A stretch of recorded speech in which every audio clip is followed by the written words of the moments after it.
My dear student, आप सभी का स्वागत है अपने इस YouTube channel Monu online education में। तो प्यारे बच्चों, जैसा कि हम लोग क्वेश्चन बैंक का जो सीरीज चला रहे थे, जिसमें हम लोग साइंस का क्वेश्चन बैंक पढ़ रहे थे, उसमें हम लोग बाबू 2011, 12, 13 और 2014 का प्रथम पाली जो है पढ़ लिए थे। आज हम लोग को 2014 का द्वितीय पाली का प्रश्न विज्ञान का पढ़ना है। द्वितीय पाली का जो प्रश्न है बाबू विज्ञान का, वो आज हम लोग को पढ़ना है। तो चलिए हम लोग स्टार्ट करते हैं। तो बाबू पहला प्रश्न है जो दिया गया है। पहला प्रश्न, किसी चालक के छोरों के बीच विभवांतर भी, पेन चेंज कर लेते हैं थोड़ा। चलिए, कहा गया है बाबू कि किसी चालक छोरों के बीच विभवांतर भी प्रतिरोध R एवं प्रवाहित धारा I के बीच संबंध है। ऑप्शन ए कहता है I equal to R upon V। B option कहता है R is equal to I upon V। C option कहता है बाबू R is equal to V upon I। और डी ऑप्शन कहता है इनमें से कोई नहीं। तो बाबू किसी चालक के छोरों के बीच विभवांतर भी और प्रतिरोध R एवं प्रवाहित धाराएं के बीच जो संबंध है बाबू, हम लोग फार्मूला पढ़े थे कि V is equal to I R. V is equal to I R. अगर इसको हम सीधा करेंगे बाबू, तो अगर सीधा हम करेंगे तो V is equal to I R पढ़े हैं, और अगर इसे सीधा करके लिख दें तो R is equal to V by I. R is equal to V by I. ये क्या है? प्रतिरोध का फार्मूला है बाबू। हम लोग पढ़े थे प्रतिरोध का formula R equal to V by I. जो बच्चे सी आंसर बता रहे हैं उनका बिल्कुल करेक्ट है। और बाबू आप लोग नीचे कमेंट करते जाइएगा आंसर। चलिए आगे चलते हैं। कहता है कि 100 वाट का विद्युत बल्ब 250 वोल्ट के विद्युत मेन से जोड़ा जाता है। बल्ब से प्रवाहित धारा का मान होगा। ए ऑप्शन कहता है 0.1 एम्पियर। बी ऑप्शन कहता है 0.4 एम्पियर। सी ऑप्शन कहता है 2.5 एम्पियर। और डी ऑप्शन कहता है बाबू 10 एम्पियर। तो यहाँ पे प्रश्न अच्छे से समझिए कि 100 वाट का विद्युत बल्ब 250 वोल्ट के विद्युत मेन से जोड़ा जाता है, तो बल्ब से प्रवाहित धारा का मान क्या होगा। तो बाबू हम लोग एक फार्मूला पढ़े हैं जो P is equal to V I है। P इज इक्वल टू क्या है? We I. वोल्ट बटा धारा। वोल्ट बटा क्या है? वोल्ट इंटू धारा। इसी फार्मूला पर बाबू आप लोग को बैठा देना है, ठीक है। तो जो आप लोग फार्मूला पर बैठाएगा वो उसका जो आंसर आएगा वो 0.4 एम्पियर आएगा। 0.4 एम्पियर आएगा। आप लोग नीचे कमेंट कीजिएगा कितना आंसर आप लोग को आया। 0.4 एम्पियर आएगा। चलिए अगला प्रश्न है, विद्युत फ्यूज आधारित है। विद्युत फ्यूज आधारित है बाबू। ए ऑप्शन देता है धारा के ऊष्मीय प्रभाव पर। बी ऑप्शन देता है धारा के चुंबकीय प्रभाव पर। सी ऑप्शन देता है धारा के रासायनिक प्रभाव पर। डी ऑप्शन देता है धारा के विद्युत चुंबकीय प्रभाव पर। विद्युत फ्यूज जो आधारित है बाबू वो विद्युत धारा के ऊष्मीय प्रभाव पर है। विद्युत फ्यूज किस पे आधारित है बाबू? विद्युत धारा के ऊष्मीय प्रभाव पर आधारित है। चलिए अगला प्रश्न है, विद्युत धारा उत्पन्न करने की युक्ति को कहते हैं। विद्युत धारा उत्पन्न करने की युक्ति को क्या कहते हैं बाबू? ए ऑप्शन दिया है जनित्र। बी ऑप्शन है गैल्वेनोमीटर। सी ऑप्शन है एमीटर। और डी ऑप्शन है बाबू मीटर। तो विद्युत धारा उत्पन्न करने की जो युक्ति को जो कहते हैं बाबू जनित्र कहते हैं। विद्युत धारा उत्पन्न करने की युक्ति को क्या कहते हैं बाबू? जनित्र कहते हैं। जो बच्चे ए आंसर बता रहे हैं उनका बिल्कुल करेक्ट है और उनकी तैयारी जो है बेहतर ढंग से हो चुकी है। चलिए आगे चलते हैं। जब किसी चालक तार से विद्युत धारा प्रवाहित होती है तो गतिशील कण होते हैं। ए ऑप्शन दिया है परमाणु। बी ऑप्शन है आयन। सी ऑप्शन है प्रोटॉन। और डी ऑप्शन है इलेक्ट्रॉन। तो बाबू जब किसी चालक तार से विद्युत धारा प्रवाहित होती है तो गतिशील कण जो हैं वो क्या होते हैं? इलेक्ट्रॉन होते हैं। जो बच्चे डी आंसर बता रहे हैं उनका बिल्कुल करेक्ट है। एक धारा प्रवाहिक जो होते हैं बाबू, इसमें भी जो इलेक्ट्रॉन होते हैं, जो धारा प्रवाहित होते हैं इधर से, उसी इस कण का क्या नाम है? इलेक्ट्रॉन है। इस कण का क्या नाम है? इलेक्ट्रॉन है। जो बच्चे डी आंसर बता रहे उनका बिल्कुल करेक्ट है। चलिए आगे है, जीव द्रव्यमान ऊर्जा स्रोत का उदाहरण निम्नलिखित में कौन नहीं है? जीव द्रव्यमान ऊर्जा स्रोत का बाबू उदाहरण निम्नलिखित में कौन नहीं है पूछ रहा है। ए ऑप्शन दिया है पेट्रोलियम, बी ऑप्शन है बाबू बायोगैस, सी ऑप्शन है बाबू नाभिकीय ऊर्जा और डी ऑप्शन है कोयला। जिसमें पेट्रोलियम है बाबू, जीव द्रव ऊर्जा का स्रोत है पेट्रोलियम, बायोगैस भी है, कोयला भी है, लेकिन नाभिकीय ऊर्जा जो है बाबू वो जीव द्रव ऊर्जा स्रोत का उदाहरण नहीं है। जो बच्चे सी आंसर बता रहे हैं उनका बिल्कुल करेक्ट है। चलिए आगे चलते हैं। अगला प्रश्न है बाबू, पवन विद्युत जनित्र में पवन की चाल कम से कम कितनी होनी चाहिए? पवन विद्युत जनित्र में बाबू पवन की चाल कम से कम कितनी होनी चाहिए? ये ऑप्शन दिया है 15 किलोमीटर पर घंटा, 15 किलोमीटर पर घंटा। बी ऑप्शन दिया है 150 किलोमीटर पर घंटा। सी ऑप्शन है बाबू 1.5 किलोमीटर पर घंटा और डी ऑप्शन है बाबू 1500 किलोमीटर पर घंटा। तो बाबू इसमें कह रहा है कि पवन विद्युत जनित्र में पवन की जो चाल है बाबू कम से कम जो है ना 15 किलोमीटर पर घंटा के स्पीड से उठ चलना चाहिए।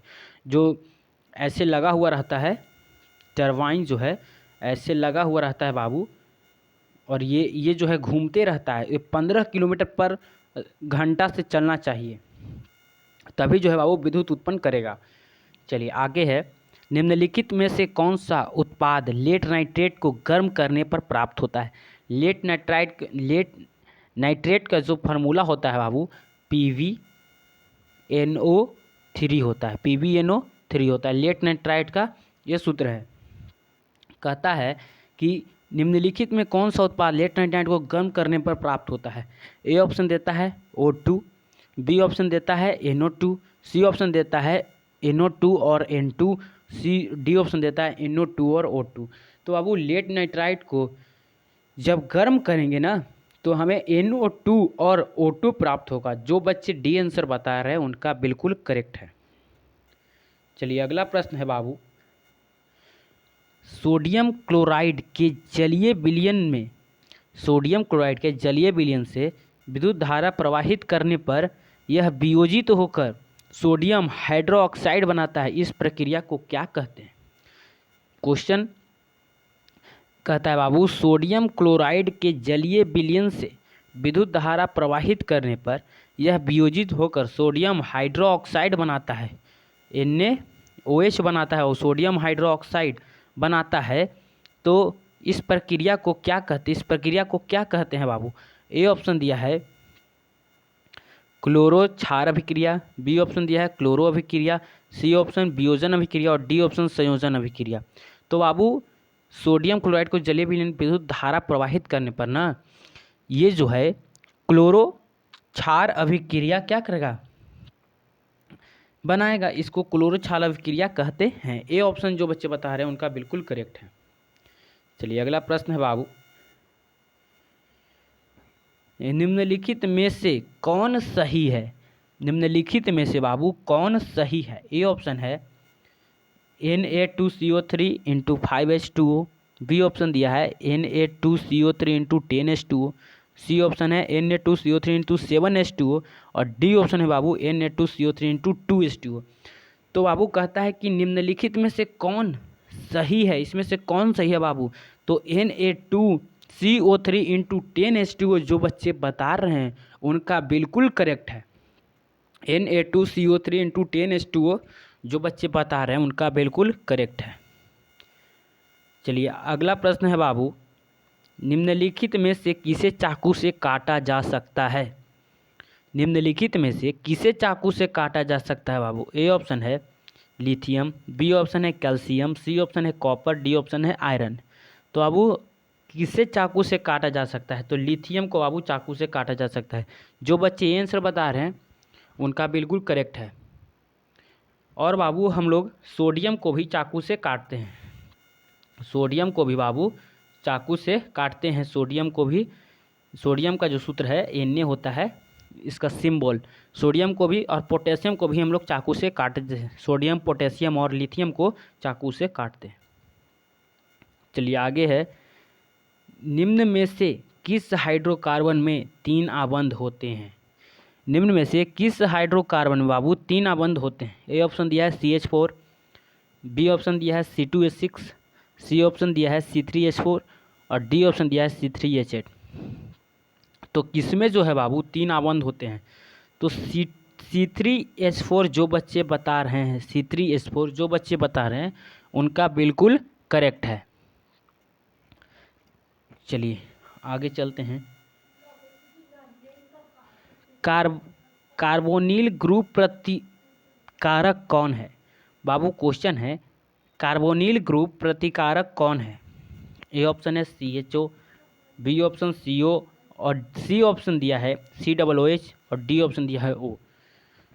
तो कार्बोनिल ग्रुप का बाबू प्रतिकारक कौन है? इसमें से कार्बोनिल ग्रुप का प्रतिकारक कौन है?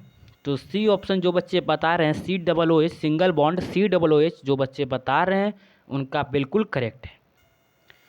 चलिए आगे है बाबू, निम्नलिखित में से कौन सबसे अधिक क्रियाशील है? निम्नलिखित में से कौन सबसे अधिक क्रियाशील है बाबू, जो पूछ रहा है। ए ऑप्शन कह रहा है कॉपर, बी ऑप्शन कह रहा है पारा Hg, सी ऑप्शन कह रहा है सिल्वर Ag और डी ऑप्शन कह रहा है बाबू सोना Au। तो कौन इसमें से बाबू सबसे अधिक अभिक्रियाशील है? तो जो बाबू कॉपर है वो सबसे अधिक क्रियाशील है अभिक्रिया से, समझे, कॉपर Cu। चलिए अगला प्रश्न है बाबू, प्राकृतिक में पृथ्वी पर ऊर्जा का मुख्य स्रोत है। प्राकृतिक में पृथ्वी पर ऊर्जा का मुख्य स्रोत क्या है बाबू? ए है कोयला, बी है सूरज, सी ऑप्शन है पानी, डी ऑप्शन है लकड़ी।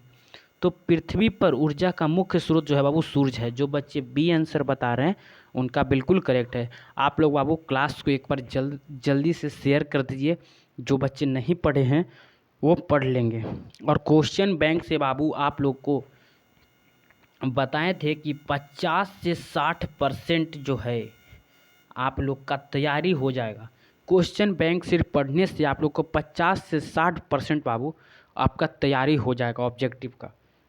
तो आप लोग क्वेश्चन बैंक ज़रूर पढ़ें। अगर जो बच्चे नहीं पढ़ रहे हैं उनका बाबू कुछ न कुछ कहीं ना कहीं एग्ज़ाम में, क्योंकि जो बिहार बोर्ड परीक्षा समिति है वो बिहार बोर्ड प्रश्न को रिपीट करते रहता है बाबू। कभी इस साल से प्रश्न पूछ रहा है, कभी उस साल से प्रश्न पूछ रहा है। तो आप लोग को क्वेश्चन बैंक पढ़ना बहुत ही ज़रूरी है। 1 से 2 बार क्वेश्चन बैंक को पूरा ख़त्म कर दीजिए। चलिए कहा तो प्रकृति में पृथ्वी की ऊर्जा का मुख्य स्रोत क्या है? वो सूरज है। चलिए आगे बढ़ते हैं। हरे पौधे कहलाते हैं, हरे पौधे क्या कहलाते हैं बाबू? हरे पौधे क्या कहलाते हैं? ये उत्पादक, बी ऑप्शन देता है अपघटक, सी ऑप्शन देता है उपभोक्ता और डी ऑप्शन देता है आहार श्रृंखला।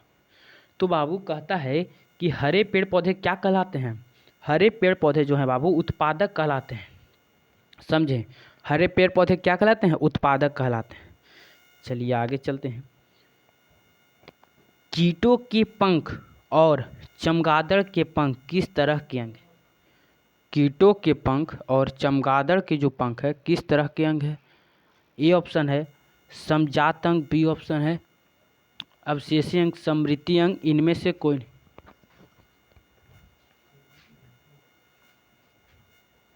कीटों के जो पंख है बाबू और चमगादड़ के जो पंख है किस तरह का अंग है? ये समृद्धि अंग है, याद रखना। भोजन का पचना किस प्रकार की अभिक्रिया है बाबू? भोजन का जो पचना है किस प्रकार की अभिक्रिया है? ए है उपचयन, बी है संयोजन, सी है उपचयन और डी है विस्थापन। तो भोजन का जो पचना है उपचयन अभिक्रिया है, ऑक्सीडेशन। निम्न में से कौन सा एक उभयलिंगी जंतु है? कहता है निम्न में से कौन से एक उभयलिंगी जंतु है? तो केचुआ जो है बाबू एक उभयलिंगी जंतु है। आप लोग जो बच्चे आंसर बता रहे हैं उनका बिल्कुल करेक्ट है। अगला प्रश्न है, निम्नलिखित में से कौन एक भूमिगत जल का उदाहरण है? निम्नलिखित में से कौन एक भूमिगत जल का उदाहरण है? ए ऑप्शन दिया है नदी, बी है कुआं, सी है तालाब, डी है समुद्र। तो भूमिगत जल का जो उदाहरण है बाबू वो कुआं है। जो बच्चे बी आंसर बता रहे हैं उनका बिल्कुल करेक्ट है। और आज का क्लास इतना ही। 2014 का जो प्रश्न द्वितीय पाली में पूछा गया था हम लोग सब पढ़ लिए।